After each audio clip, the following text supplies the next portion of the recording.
दृष्टि प्रकृति द्वारा दी गई मनुष्य को सबसे बड़ी भेंट।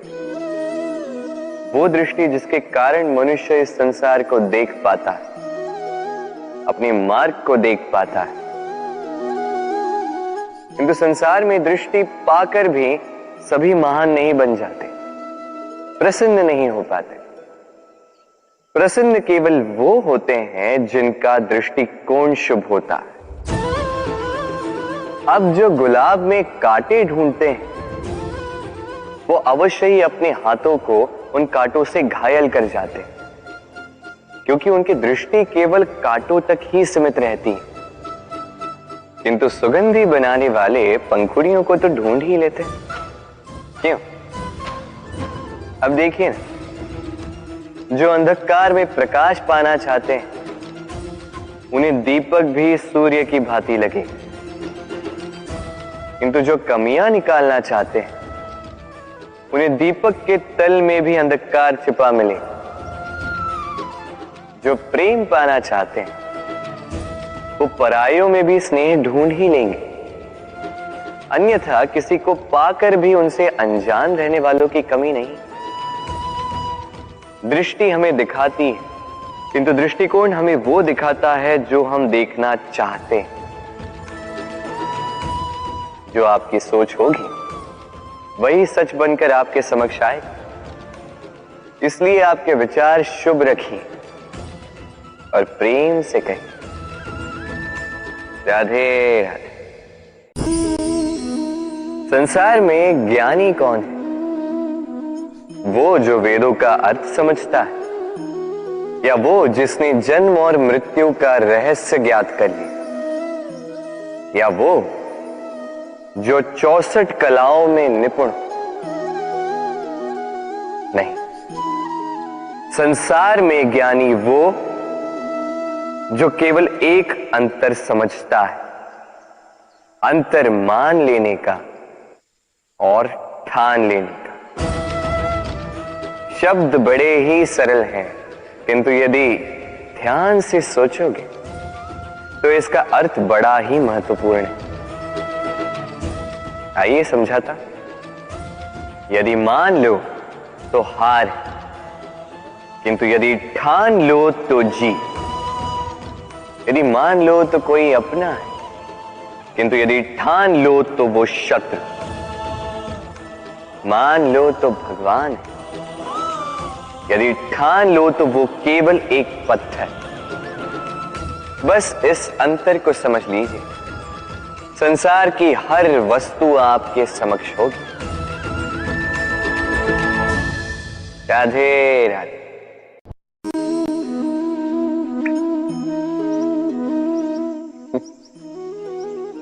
आकाश की वर्षा से गिरी बूंदें बड़ी ही शीतल, मीठी और पवित्र होती, किंतु सबका भाग्य भिन्न भिन्न होता है।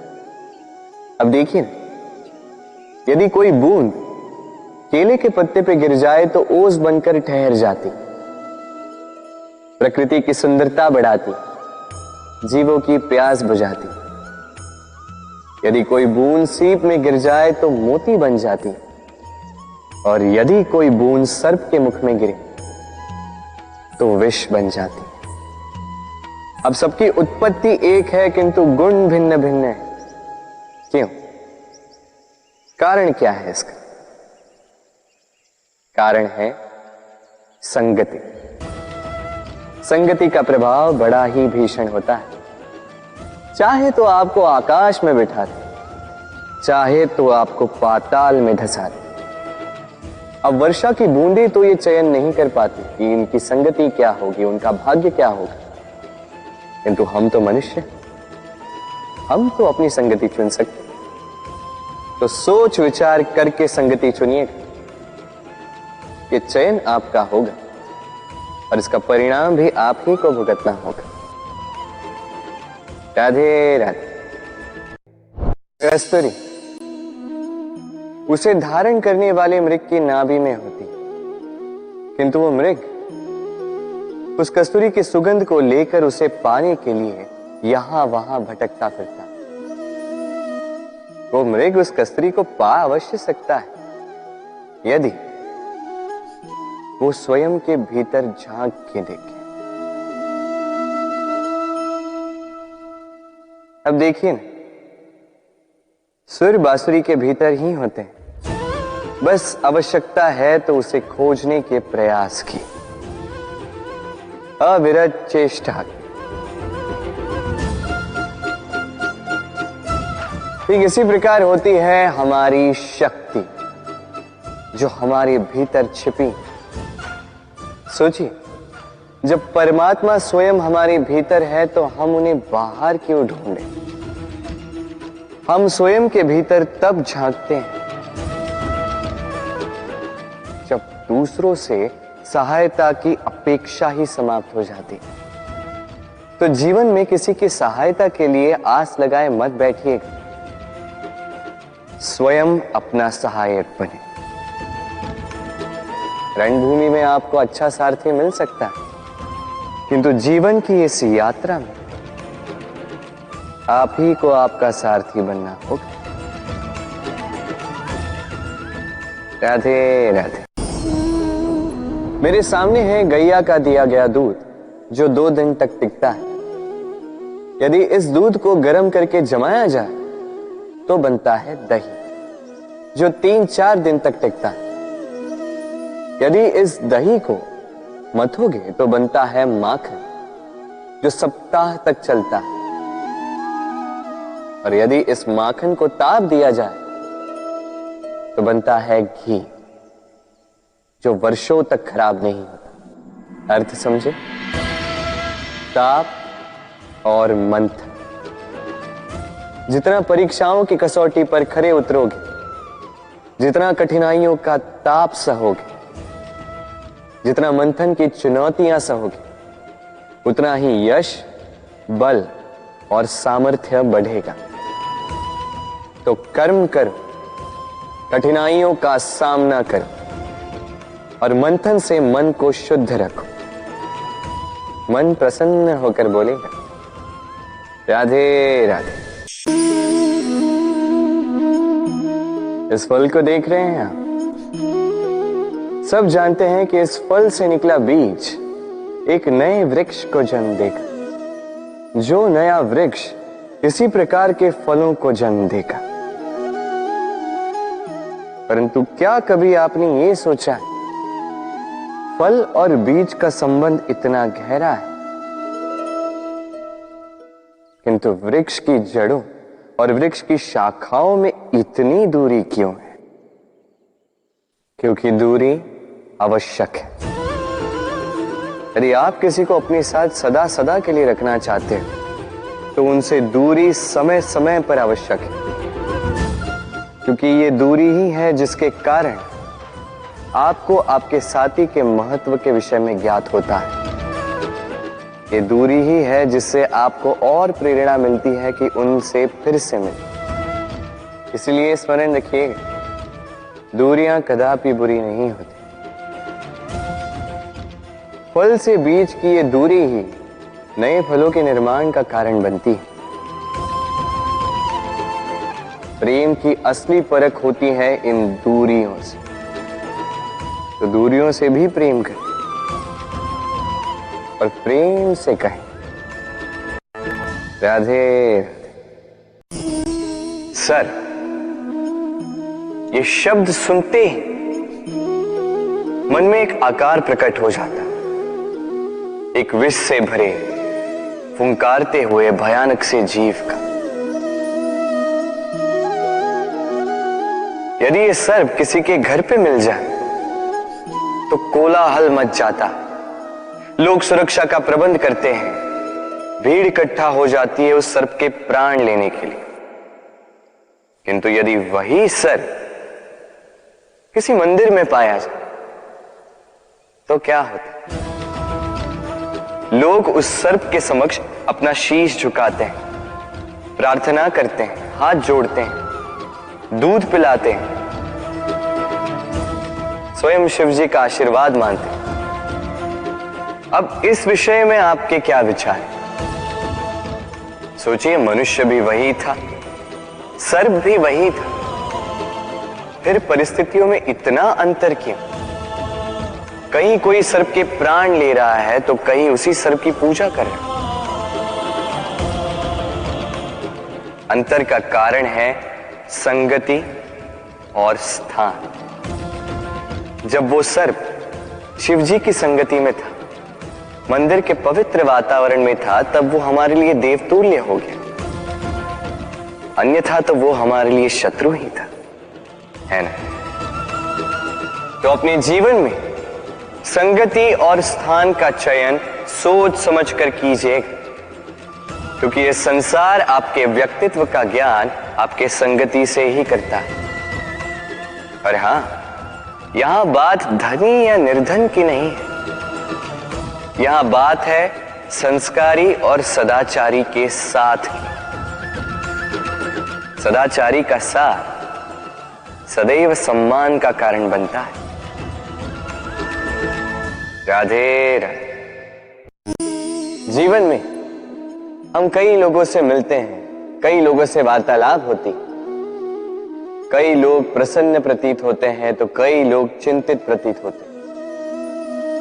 किंतु यदि आप ये समझने का प्रयास करें कि कौन अधिकतर प्रसन्न रहता है, कौन अधिकतर चिंतित रहता है, तो आप ये पाएंगे कि वृद्ध और युवक अधिकतर समय चिंता में रहते हैं। दूसरी ओर बालक सदा प्रसन्न रहता है, चिंता की एक रेखा तक नहीं। कारण क्या? अब आप कहेंगे सीधी सी बात है, बालक में इतनी समझ ही कहां होती है कि वो जीवन की समस्याओं को समझ पाए, कठिनाइयों को समझ पाए, दायित्व समझ पाए। बात ये है ही नहीं। वृद्ध के विषय में यदि हम बात करें तो वृद्ध अपने बीते हुए समय के विषय में सोच सोच के दुखी हो जाता है। युवक अपने भविष्य के विषय में सोच सोच के चिंता में रहता है आज। किंतु बालक केवल वर्तमान में जीता है और इसीलिए प्रसन्न रहता है। देखिए, बात बड़ी ही सरल है। आप भूतकाल को नहीं बदल सकते। अब यदि आपको अपने भविष्य को और उज्जवल बनाना है तो आज कर्म करने होंगे, आज परिश्रम करना होगा। तो भूल जाइए ना भूतकाल और भविष्य की चिंता को, वर्तमान का आनंद लीजिए, क्योंकि यही वर्तमान आपका भविष्य उज्जवल भी बना सकता है। यही वर्तमान आने वाले समय में आपका वो भूतकाल बन सकता है जिस पर आपको गर्व होगा। राधे राधे। राधा के साथ जब मैंने पुष्पों की होली खेली थी तो आनंद कुछ और ही था। पुष्प यानी फूल उन पर बरसाए जाते हैं जो विजयी होकर लौटते हैं, जिनके कदम शुभ होते हैं, जो पावन होते हैं। अब जो प्रेमी अपनी प्रेमी का हृदय जीत ले, उससे बड़ा बलि कौन? जो अपने आगमन से हमारे जीवन की धारा बदल डाले, उससे अधिक शुभ कौन? अब जो आकर हमारी मन की पीड़ाओं को निकालकर उसमें प्रेम के रंग भर दे, तो उससे अधिक पावन कौन? तो हर वो व्यक्ति जो आपके लिए प्रिय है, जिनसे आप प्रेम करते हो, तो चाहे वो आपकी माँ, बाबा, मित्र, भाई बहन, गुरु, उन पर पुष्प वर्षा ना केवल आपको हर्षाए बल्कि उनके मन को भी उल्लासित कर दे। क्योंकि रंग के साथ जब सुगंध मिल जाए तो आनंद 2 गुना नहीं 100 गुना हो जाता है। राधे राधे। मेरे दाऊ मुझसे कई बार कहते हैं, कान्हा तुम तो स्वयं नारायण हो, चुटकी बजाते ही यूं ही सब कुछ ठीक क्यों नहीं कर देते? अब दाऊ को क्या समझाऊं? चलिए आप स्वयं सोच के देखिए। सिंह वन का राजा कहलाता है, परंतु क्या सिंह के केवल इच्छा करने से कोई मृग स्वयं चल के सिंह के पास आएगा? क्या स्वयं सज्ज हो जाएगा उसका आहार बनने के लिए? नहीं, कदापि नहीं।